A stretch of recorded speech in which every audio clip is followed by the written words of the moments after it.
구약성경 느헤미야서 13장입니다.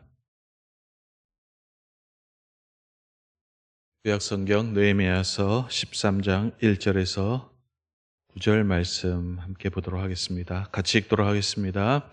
그날 모세의 책을 낭독하여 백성에게 들렸는데 그 책에 기록하기를 암몬 사람과 모압 사람은 영원히 하나님의 총회에 들어오지 못하리니 이는 그들이 양식과 물로 이스라엘 자손을 영접하지 아니하고 도리어 발람에게 뇌물을 주어 저주하게 하였음이라. 그러나 우리 하나님이 그 저주를 돌이켜 복이 되게 하셨다 하였는지라. 백성이 이 율법을 듣고 곧 섞인 무리를 이스라엘 가운데에서 모두 분리하였느니라. 이전에 우리 하나님의 전에 방을 맡은 알리아십이 도비아와 연락이 있었으므로 도비아를 위하여 한 큰 방을 만들었으니 그 방은 원래 소재물과 유향과 그릇과 또 레위 사람들과 노래하는 자들과 문지기들에게 11조로 주는 곡물과 새 포도주와 기름과 또 제사장들에게 주는 거제물을 두는 곳이라. 그때에는 내가 예루살렘에 있지 아니하였느니라.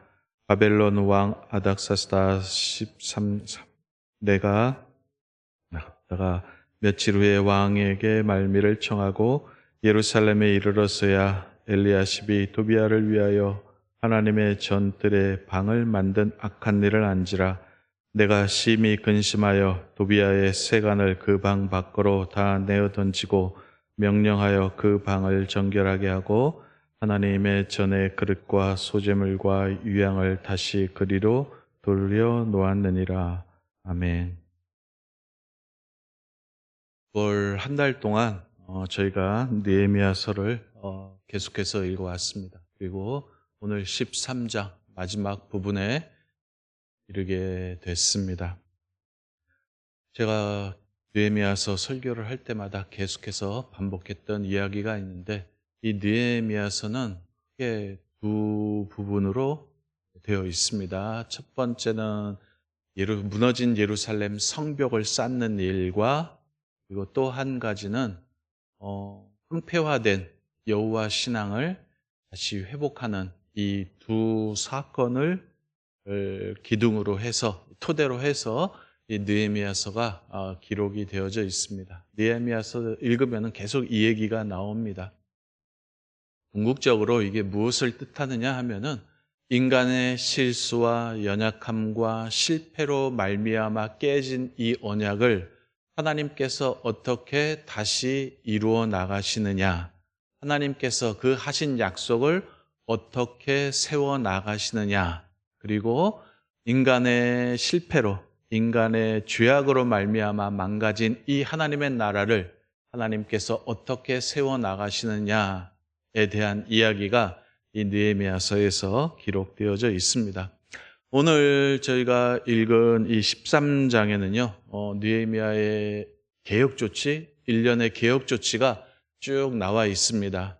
한 5가지가 나오는데 그 중에서 우리는 2가지를 함께 읽었습니다. 그 내용 잠깐 좀 살펴보도록 하겠습니다. 1절에 보면 이렇게 나옵니다. 첫 번째 개혁 조치는 1절에서 3절에 나옵니다. 1절에 보시면은 그날 모세의 책을 낭독하여 백성에게 들렸는데 해서 백성들에게 하나님의 율법을 낭독하고 가르쳐준 사건을 말을 합니다. 여기서 말하는 모세의 책이라는 것은 모세오경을 말하는 거겠죠. 특별히 그 가운데서 아마 신명기 23장 3절에서 6절 말씀을 읽었던 것 같습니다. 이 신명기 23장에 보면은 우리가 읽은 이 본문이랑 똑같은 내용이 신명기에서도 나옵니다. 거기에 보면은 암몬 사람과 모압 사람을 이스라엘 총회에 들이지 말라 하는 그 내용이 나오는데 그 본문을 읽고 신속하게 이 조치를 취하게 됩니다. 그래서 3절에 보시면은 백성이 이 율법을 듣고 섞인 무리를 이방인들이겠죠. 암몬 사람, 모압 사람, 이방인들을 가리키는 겁니다. 이스라엘 가운데서 모두 분리하였느니라 라고 하면서 그 말씀을 듣는 즉각 순간 바로 조치를 취해야 했다 하는 그런 내용이 나오고요. 4절부터 9절까지는 두 번째 조치가 나옵니다. 그런데 이 4절부터는 같은 날에 벌어진 사건이 아닙니다. 같은 날 시행된 조치가 아니라 좀 시간 간격이 떨어져 있습니다. 쭉 읽어보시면은 학자들에 따르면은 이 느헤미야가 두 번에 걸쳐서 예루살렘을 방문을 합니다. 첫 번째 왔을 때에는 이스라엘 총독으로 왔겠죠. 아닥사스다의 명을 받아가지고 첫 번째 방문을 해서 그때 이제 예루살렘 성벽을 쌓습니다. 그리고 일련의 조치를 취하였다가 그 일을 완수하고 다시 바사 왕궁으로 돌아갑니다. 그리고 얼마 있다가 몇 년 지나서 다시 돌아왔는데 그때 예루살렘이 이방인들에게 접수가 됐죠.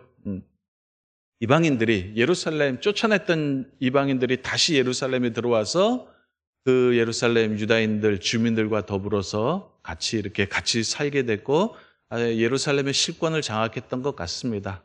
그리고 이 어렵사리 느헤미야가 이루어낸 그 개혁 조치들이 이 느헤미야가 없는 사이에 다 망가져 버렸죠. 이 성전 시스템, 이스라엘의 국가 시스템이 완전히 망가져 버렸습니다.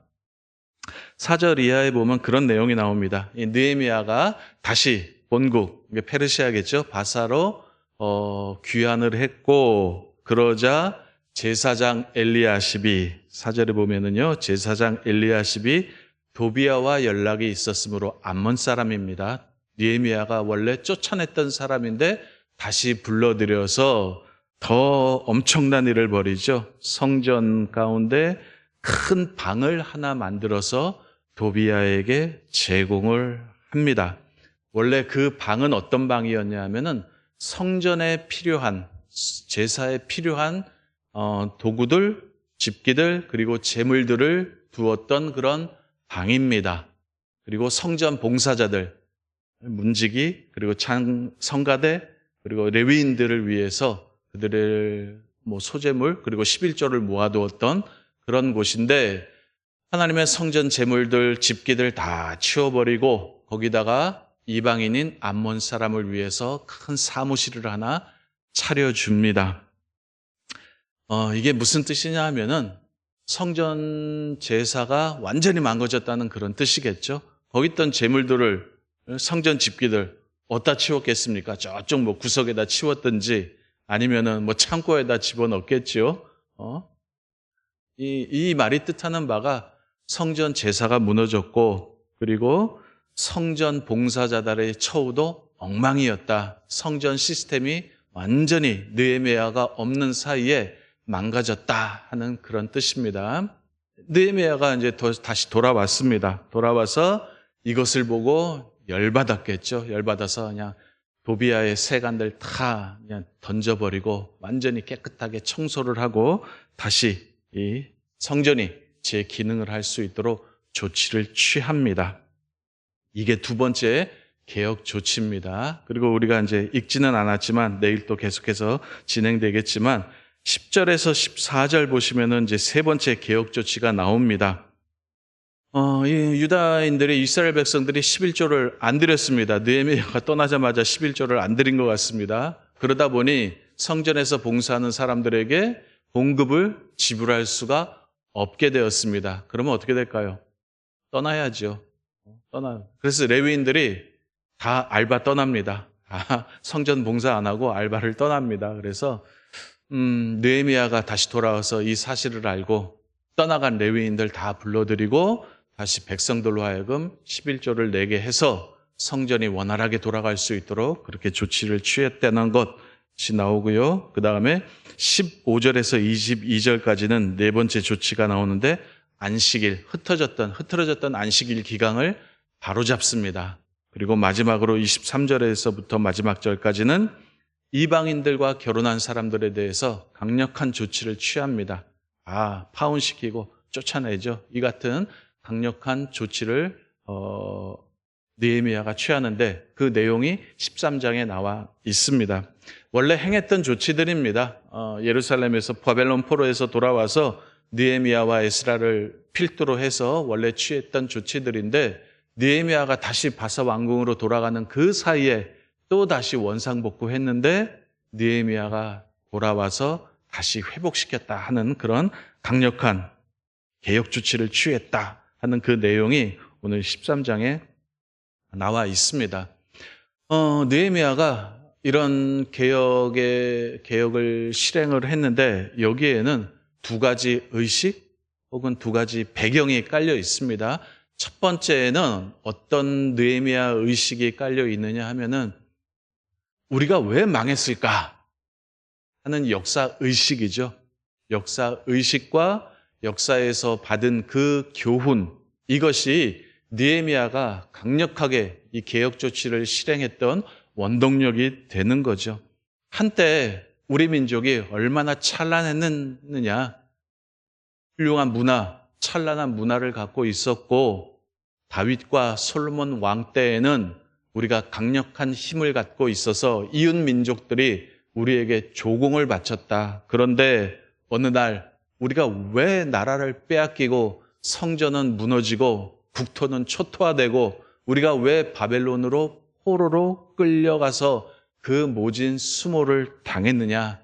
아직도 정신을 못 차렸느냐? 그리고 우리가 왜 여기 왔는지 생각해 보라는 거예요.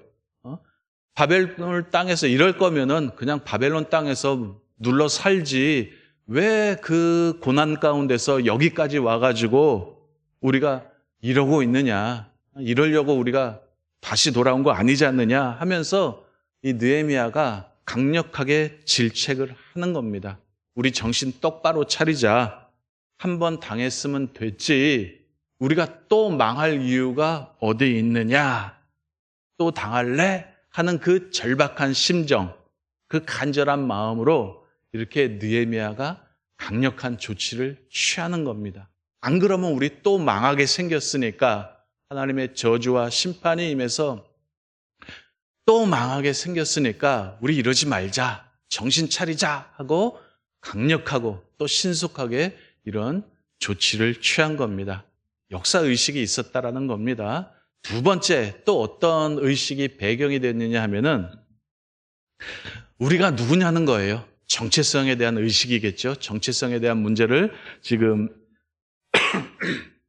느헤미야가 제기를 하고 있는 겁니다. 우리가 누구냐? 하나님의 백성들 아니냐? 하는 이런 정체성, 자부심, 프라이드, 자존감이 이 개혁 조치에는 깔려 있는 거죠. 쉽게 말해서 이런 거죠.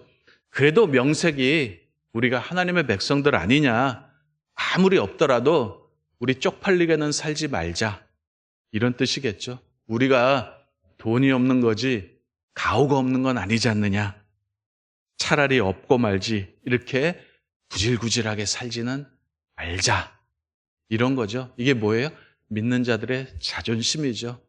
하나님 백성된 자의 정체성이고 믿는 자의 자존심입니다. 우리 하나님 믿는 자들인데 하나님의 자녀들인데 우리 이렇게 살지 말자. 쪽팔리게 창피하게 이렇게 살지 말자. 이런 의식이죠. 하나님 백성이 갖는 자존심이죠. 이런 의식이 밑에 깔려 있어서 이런 조치를 취하는 거예요. 우리 구질구질하게 이방인들하고 협상하고 타협하지 말자. 하나님의 자녀들 아니냐. 이런 마음이 있는 거죠. 오늘 말씀의 결론이 그겁니다. 믿는 자로서 하나님의 백성으로서 정체성을 갖자는 겁니다. 내가 누구냐? 하나님의 백성이다. 하나님의 자녀다라는 정체성과 자부심과 자존심, 이거 우리 신자들이 회복해야 될 줄로 믿습니다. 이스라엘 백성들이 왜 다시 옛날로 돌아갔을까요? 뭔가 이득이 있어서 그렇지 않았겠습니까? 그죠? 뭔가 이득이 있으니까 이방인과 통혼하고 결혼하고 또 이방인 실력자에게 편의를 제공했을 겁니다. 뭔가 이득이 있었으니까 그랬겠죠? 그리고 뭔가 편리한 게 있으니까 안식일에 물건을 사고 팔았을 것이고 뭔가 남는 게 있을 것이라 생각했으니까 11조 안 드렸겠지요. 그러니까 레위인들 도망갔겠지요. 그리고 뭔가 나에게 유리한 것이 있고 혜택이 있을 거라 생각해서 이스라엘 백성들이 이런 일을 벌인 거죠. 느헤미야 이야기는 이겁니다. 우리 이렇게 살지 말자라는 겁니다. 우리 이렇게 살지 말고 하나님의 백성된 자로서, 하나님의 자녀된 자로서 뽀대를 갖자. 속된 말로 뽀다고 있게 살자. 이렇게 말씀을 하는 겁니다. 예전에 이런 예화를 읽은 기억이 납니다. 어렸을 적부터 닭들이랑 병아리들이랑 같이 자랐던 아기 독수리가 있었습니다. 근데 본인도 닭이라고 생각을 했겠죠. 어렸을 때부터 그렇게 자랐으니까. 근데 자라면서 생긴 모습도 점점 달라지잖아요. 그리고 행동도 닭처럼 나오지 않는 겁니다. 그래서 주변에서도 수근수근거리고 본인도 나는 왜 이러지? 왜 나 이러지? 하면서 그렇게 살아간 그런 어린 닭이 있었습니다. 주변이 다 닭이니까 자기 자신을 뭐라고 생각했을까요?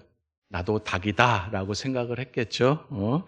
나도 닭이다 라고 생각을 하고 있었고, 그리고 닭처럼 행동을 했습니다.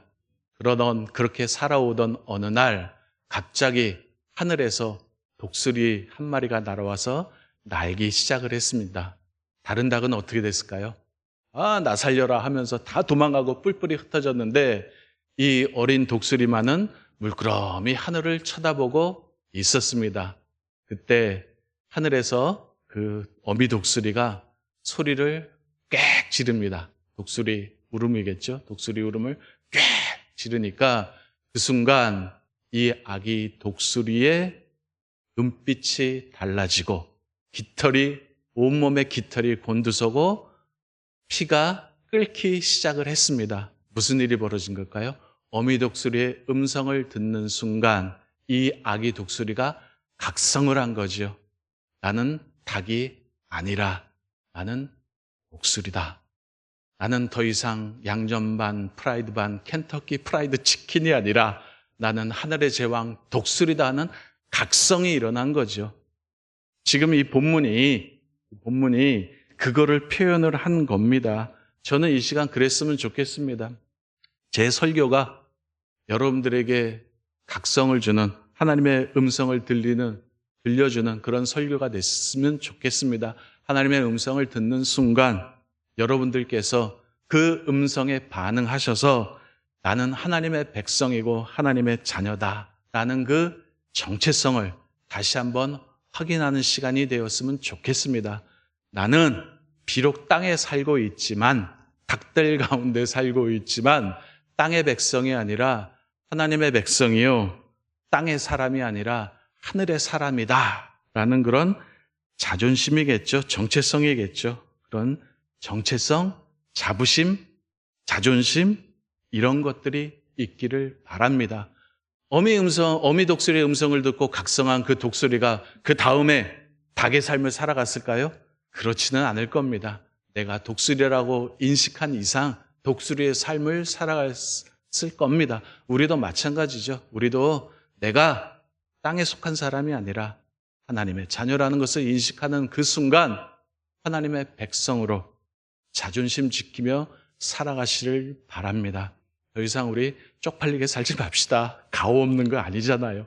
그 자존심을 가지고 오늘 하루도 승리하시기를 주님의 이름으로 바랍니다. 기도하겠습니다. 자, 말씀 생각하면서 기도하시죠.